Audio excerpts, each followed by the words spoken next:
जैसा कि हमने डिस्कस किया था कि जब भी आप इनकम टैक्स के दायरे में आओगे तो गवर्नमेंट कहती है कि there are 5 sources of income by which a normal person earn by whatever name called. तो पहला है इनकम फ्रॉम सैलरी, फिर इनकम फ्रॉम हाउस प्रॉपर्टी, फिर income from capital gain, income from business and profession, और जो कहीं भी नहीं आता वो कहाँ जाएगा? Other source. ठीक है, अच्छा।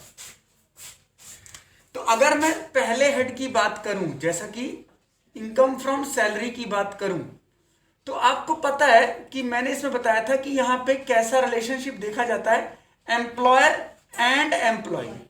मतलब आप ये नहीं कह सकते कि हर कोई अगर काम पे जा रहा है तो सैलरीड है, ऐसा नहीं होता।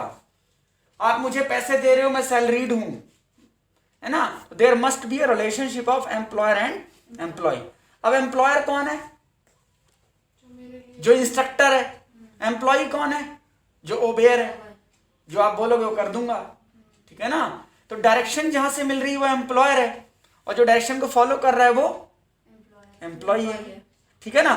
तो अगर आप अच्छी कंपनी में जाएंगे ही आप लोग अच्छी कंपनी में, है ना, या आपके पेरेंट्स अगर कोई रिलेटिव अगर जॉब पे जाते हैं, ऑफिस जाते हैं, तो उनको सैलरी के साथ साथ सैलरी रिसीट मिलती होगी, सैलरी स्लिप मिलती है।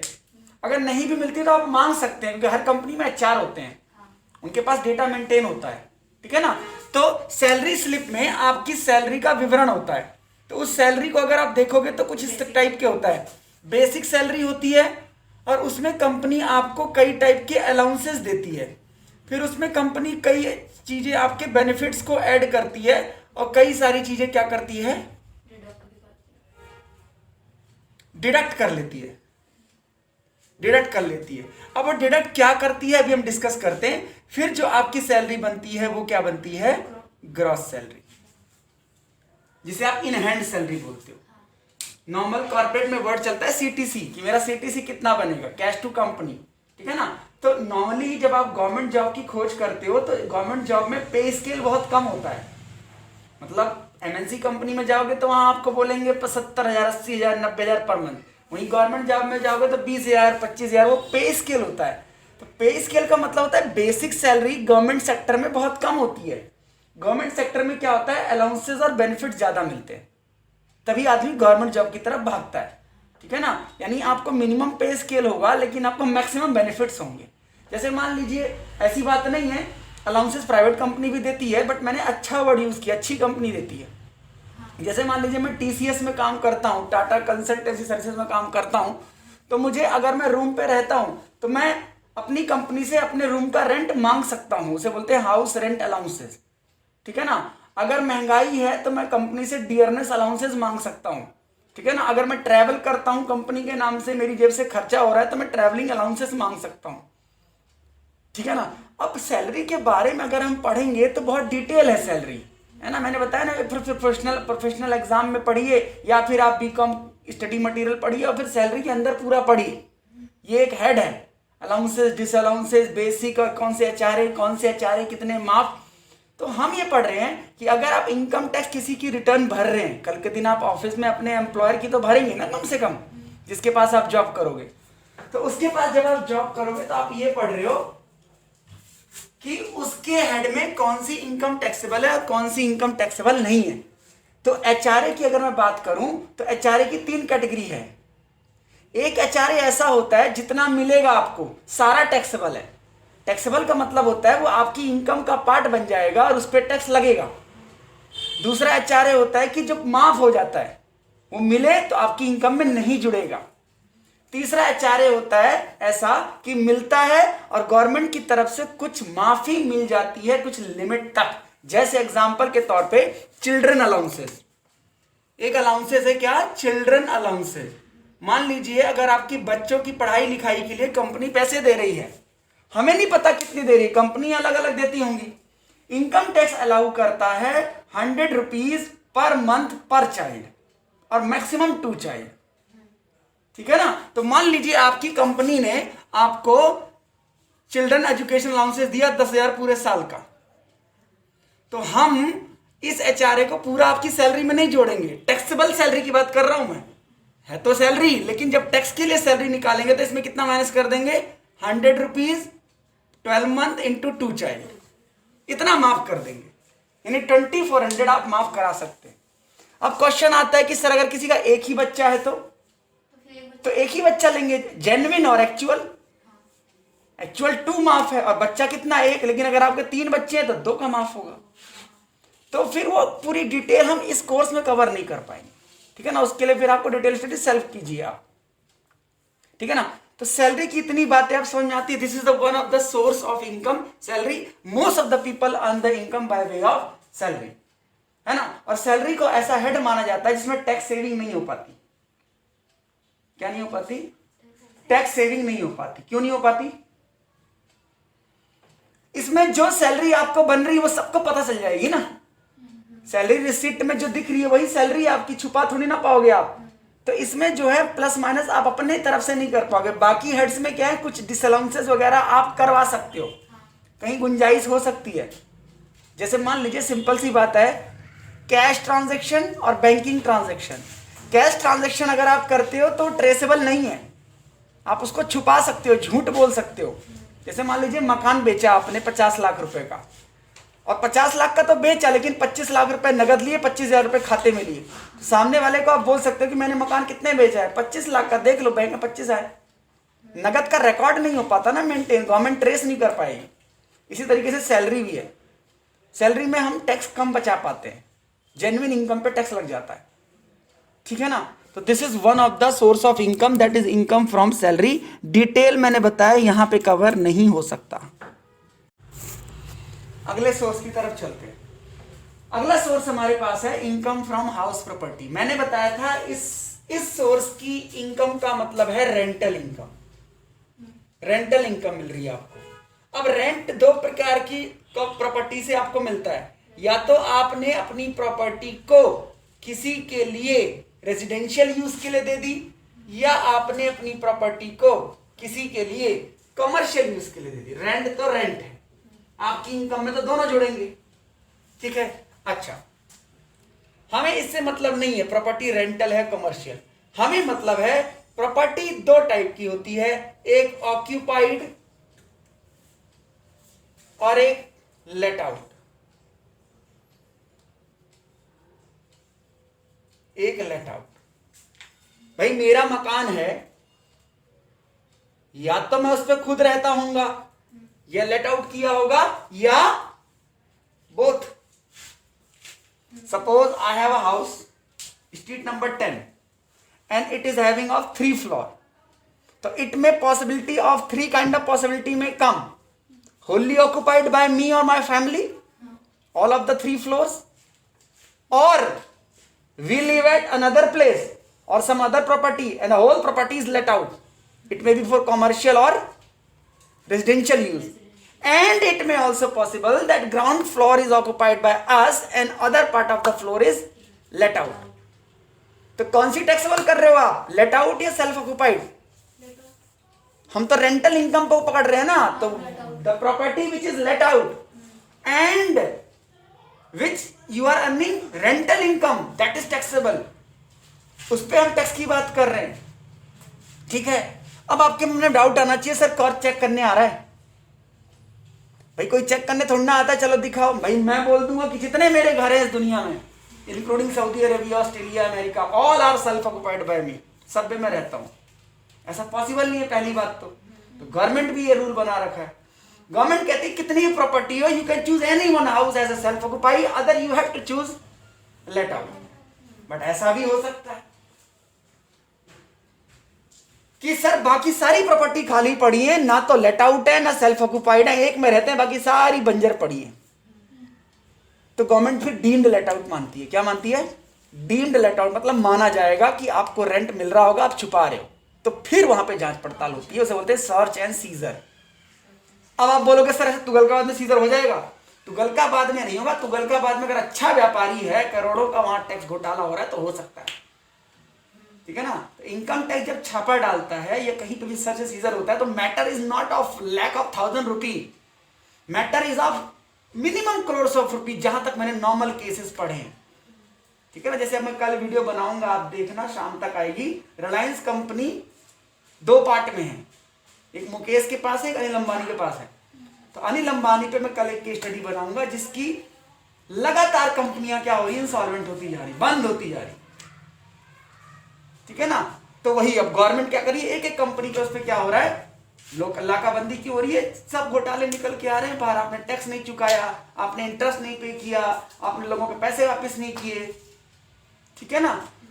तो ये फिर जब मन में डाउट आएगा आपके, तो ऐसी बातों को हम ऐसे समझते हैं कि गवर्नमेंट तभी पकड़ती है जब मैटर क्या होता है, बड़ा होता है, ठीक है ना। कहीं बॉर्डर पे किसी ने पत्थर मार दिया पाकिस्तान में, तो हम थोड़ा ना वहां पे ब्रह्मोस चला देंगे। Matter should be serious, right. तो प्रॉपर्टी में भी सेल्फ ऑक्युपाइड और लेट आउट, इतनी बात समझ में आ गई।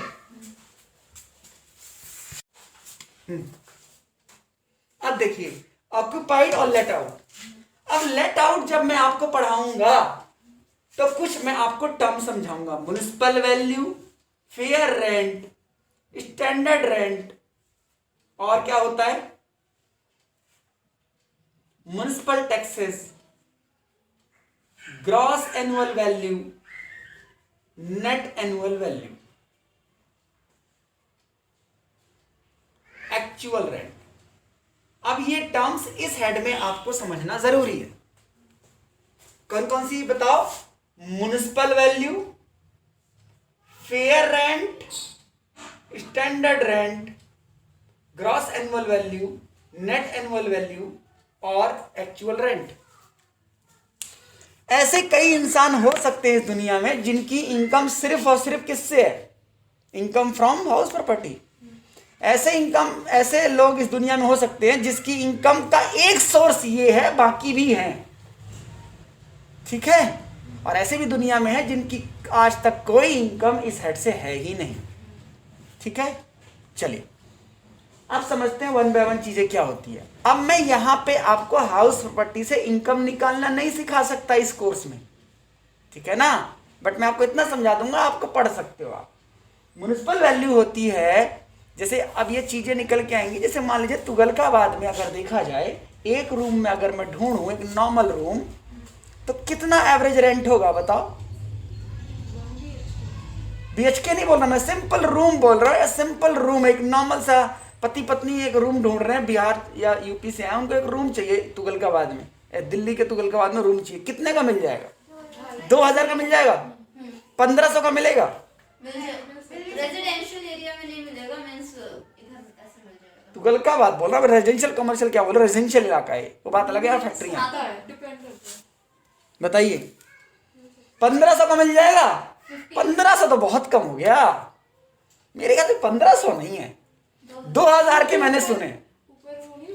वो ऐसा हो सकता है 1500 में, बिल्कुल रेयर केस की दीवारें बिल्कुल जर्जर हो चुकी हैं, मतलब वाइट वॉश नहीं है, ऐसे हैं बहुत सारे पहाड़ी तरफ मकान हैं, मतलब 1000 रुपए में तो नहीं है कोई रूम, नहीं 15 में भी नहीं है, 1500 पे नहीं है, मैं नहीं है, मतलब मान लो 2025 शुरू है। अच्छा, अच्छे से अच्छा रूम लें तो कितना मैक्सिमम किराया तुम तुगलकाबाद का दे दोगे? तुगलकाबाद की गली नंबर 1 से 36 तक अच्छे से अच्छा रूम कितने मिल जाएगा? एक रूम ही चाहिए, नहीं मैक्सिमम कितना एक चार्ज कर सकता है एक आदमी? 8, 10, 20,000 दोगे एक रूम का तुम?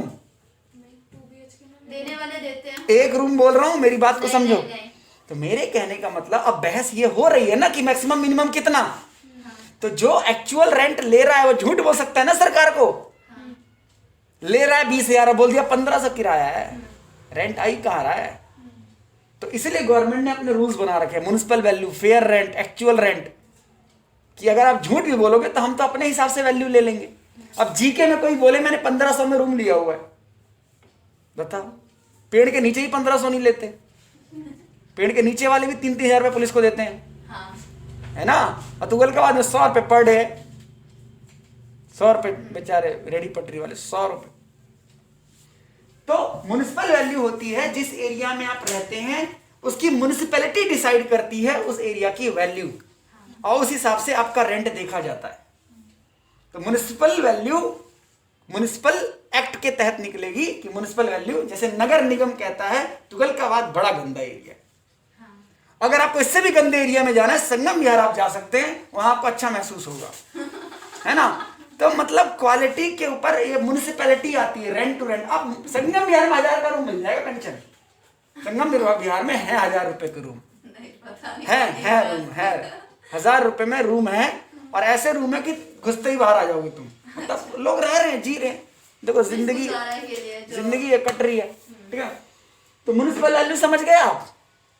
अब एक होता है fair rent. Fair, you should be a fair. मतलब तुगलकाबाद में अगर कोई बंदा 20,000 रुपए की सीट से ले रहा है, जरूर वो कोई अजनबी होगा, विदेश से आया होगा, उसे पता नहीं है तुगलकाबाद का रेट, इसलिए वो फंस गया, बस 20,000 रुपए दे रहा है। जैसे जामिया हमदर्द यूनिवर्सिटी है बगल में, उसके सामने जो गलियां हैं उनके बल्ले बल्ले होगी। पूछो क्यों? जितने छात्र जामिया में आते हैं वो मोस्टली कश्मीर से हैं या आउट ऑफ दिल्ली मोस्टली हैं या कुछ फॉरेन से भी हैं। अब उस बच्चे को तुम पकड़ लो और छोटा सा रूम दिखा दो, बोल दो ओनली 5,000, ओनली 10,000, वो बोलेगा होगा इस एरिया का रेंट, होगा, ठीक है ना। तो फेयर रेंट भी इनकम टैक्स बोलता है कि फेयर इतना होना चाहिए। उसके बाद स्टैंडर्ड कंट्रोल एक्ट है। एक स्टैंडर्ड मतलब रिस्ट्रिक्ट करता है वो। स्टैंडर्ड रेंट का मतलब होता है कि ये तो ज्यादा हो गया, स्टैंडर्ड रेंट रिस्ट्रिक्टेड वैल्यू है। तो एक्चुअली जब फॉर्मूला देखा जाए, जब इनकम फ्रॉम हाउस प्रॉपर्टी को कैलकुलेट किया जाए, तो फॉर्मूला कहता है म्युनिसिपल वैल्यू और fair rent whichever is higher government लेती है, but it should not exceed to the standard rent. जब न्यूमेरिकल करते तो हम सीखते हैं कि अगर एसएससी रेंट नहीं बता रहा तो we will take the value of higher of municipal value and fair rent but restricted to standard rent. फिर हम उससे बात करते हैं कि एक्चुअल कितना है, यानी एक्चुअल बाद में देखा जाता है, पहले हम अपनी वैल्यू देखते हैं। अगर एक्चुअल ज्यादा है अच्छी बात है, एक्चुअल कम बोल रहे हो तो फिर पहले अपनी वैल्यू कंसीडर होगी। मतलब जीके वाली बात मैं कर रहा हूं। जीके में कोई बंदा कहते 5,000 रुपए में रूम है, मान ही नहीं सकते, वहां की तो म्युनिसिपल वैल्यू 20,000 है, ठीक है ना। तो तुगलकाबाद में कोई कहते 20,000 है, सोचना पड़ेगा, देखना पड़ेगा क्या दे दिया है, क्या पता पानी निकलता हो जमीन से, ऐसा भी हो सकता है। लेकिन ऐसा नहीं, तुगलकाबाद में भी जैसे आप देखो शॉप जो होती है ग्राउंड फ्लोर पे 15-15, 20,000 रुपये किराया है। लेकिन अब देखो ना यूज बदल गया, कमर्शियल है, तो रेजिडेंशियल कमर्शियल में फर्क हो जाता है। एक छोटी सी शॉप ग्राउंड फ्लोर पे हो 10,000 की हो सकती है, उतना ही छोटा अगर थर्ड फ्लोर पे रूम, इस तरीके से लोगों ने बना रखी है तरीके। तो अब ये जीएवी, अब म्युनिसिपल टैक्स क्या होता है? जो हाउस टैक्स आप पे करते हो, हाउस टैक्स जो आप पे करते हो, तो हाउस टैक्स आपकी इस इनकम से माइनस हो जाता है। नॉर्मली सी बात है, आपने खर्चा किया तो माइनस हो जाता है, बट इसके लिए गवर्नमेंट कहती है कि पेड बाय लैंडलॉर्ड होना चाहिए और आउटस्टैंडिंग नहीं होना चाहिए, तो माइनस करा दो। फिर जो वैल्यू आती है उसे बोलते हैं ग्रॉस एनुअल वैल्यू, और उसमें से हम 2 माफी देते हैं। उस माफी को डिटेल से नहीं पढ़ाऊंगा मैं। उसके बाद सरकार आपको 2 माफी देती है, उसे बोलते हैं डिडक्शन। डिडक्शन जो होती हैं 2 टाइप की होती हैं, एक पर्टिकुलर हेड की डिडक्शन और एक ओवरऑल डिडक्शन। जो हम पढ़ेंगे अंडर चैप्टर 6 से, वो कौन सी होंगी? Overall deduction, that would be deducted from all the heads, ठीक है ना, after taking into consider all the heads. But अपने अपने हेड की अपनी अपनी पर्टिकुलर डिडक्शंस हैं। तो यहां पे 2 डिडक्शन गवर्नमेंट आपको देखती है। एक डिडक्शन देती है 30% ऑफ एनएवी। कितनी देती है डिडक्शन? हाउस प्रॉपर्टी में एनएवी के बाद आपको मिलती है एक डिडक्शन 30% ऑफ एनएवी की, और interest on borrowed fund. 2 deduction देती है आपको। मान लीजिए आपको रेंट तो आ रहा है, बट आप सरकार को बोलोगे ना कि भैया रेंट तो आ रहा है, लेकिन जो घर है ना किराए पे जो चढ़ा रखा है ना, वो बैंक लोन लेके बनवाया है और आज तक उसका हम क्या चुका रहे हैं? ब्याज। तो गवर्नमेंट आपको उस इंटरेस्ट की माफी देगी, ठीक है ना। अब इसकी डिटेल कैलकुलेशन हम यहाँ कवर नहीं करेंगे, दैट इज प्री पोस्ट क्या कैसे कैलकुलेट होती है, इतना समझ लीजिए आप।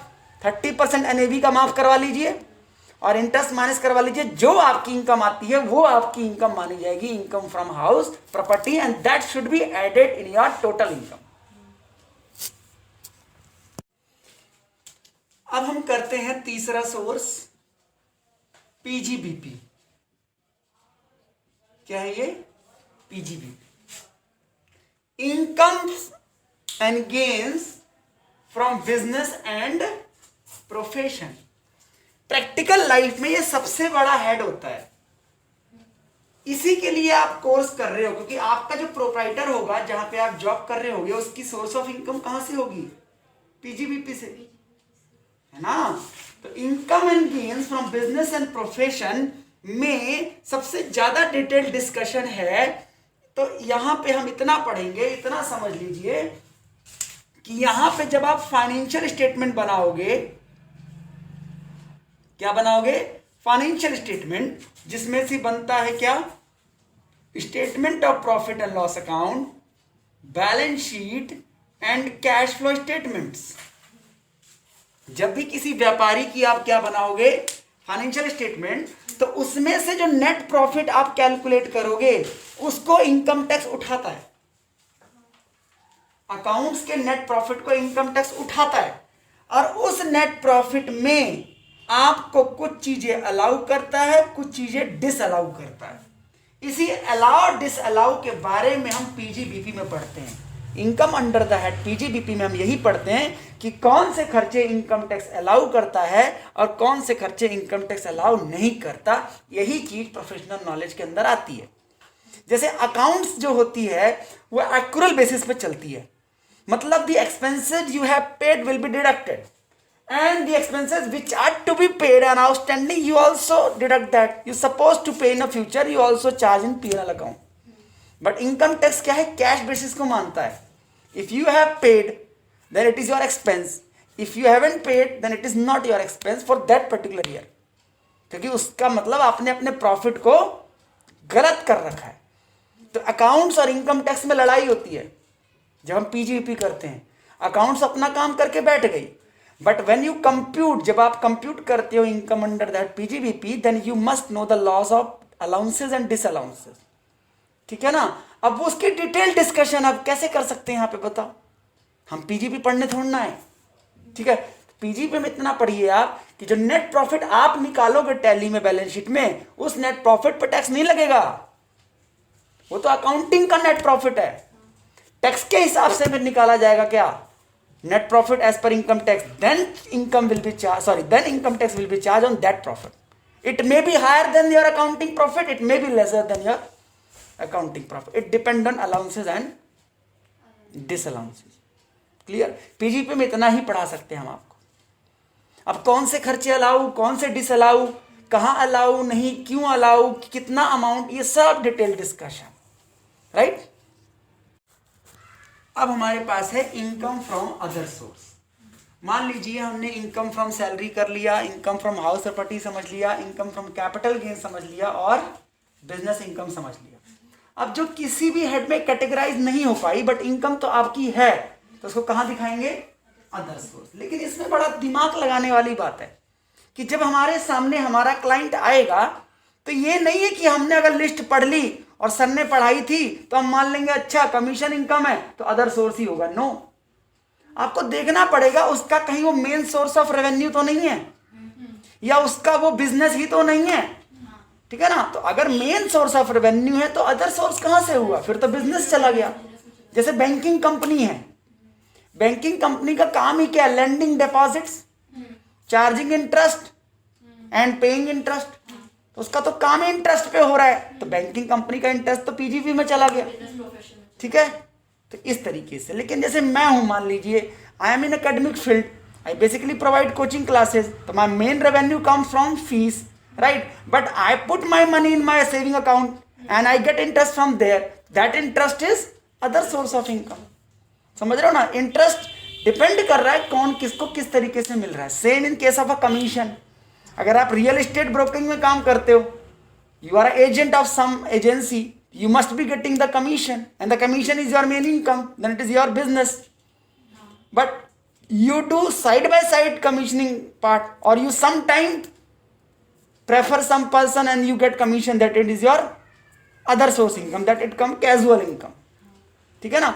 तो अगर इसके लिस्ट की बात करें तो जैसे interest, commission, lottery, dividend, gambling, pension, casual income, sublet income, agriculture income outside India, ये सारी किसमें आती हैं? Other source of income. अब देखिए, लॉटरी का मतलब तो आप समझते ही हो, सडन आपका कोई ड्रॉल ऑफ लॉट्स लग गया, वो आपकी इनकम है, definitely other source of income, ठीक है ना।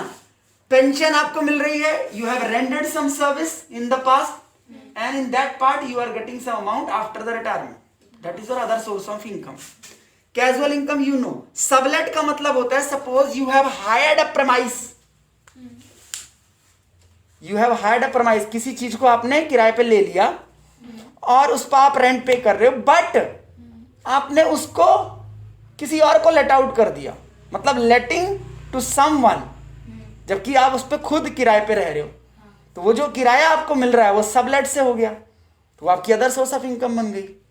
अब शिवानी को यहाँ पे समझ में नहीं आया, मोनिका को, तो दोबारा देखते हैं। जैसे मान लीजिए ये इंस्टीट्यूट है, इंस्टीट्यूट का मैं रेंट पे कर रहा हूँ 15,000 पर मंथ, लेकिन यहाँ पे एक टीचर ने बोला मुझे पढ़ाने दीजिए, मैंने कहा ठीक है आप 5,000 मुझे रेंट पे करना, मेरे सेंटर पढ़ा लो, 3 से 4 खाली है, सबलेट से इनकम मिल तो रही है, मैंने किराए पे लिया और मैंने भी किराए पे दे दिया, सबलेट सोर्स, अदर सोर्स है ये।